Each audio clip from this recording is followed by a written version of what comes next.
Ano, aksidente na naman, oh. E-bike ko. E-bike. Na, ano. Yan, oh, nakatumba yung e-bike ko. Nanggo yata ang sasakyan. Pambihira. Galing talaga yung mga e-bike, perwisyo talaga, no? Oo, kuya.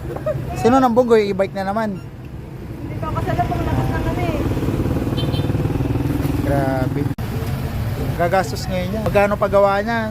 Kung bumper na gasgas yan, mga ano lang naman. Mga 3,000. May ganyan din ako eh. Na nasirang bumper eh. Mga 3,000 yan. Oh, bata pa yata yung ano eh. Oh, ayun oh. Yung batang babae yata yung nagda-drive. Kasalanan lang paano siya napunta dun. Bigla kasi silang gumaganon eh. Saka delikado yung e-bike kapag tatlo lang yung gulong. Mahirap i-balance kasi alam ko.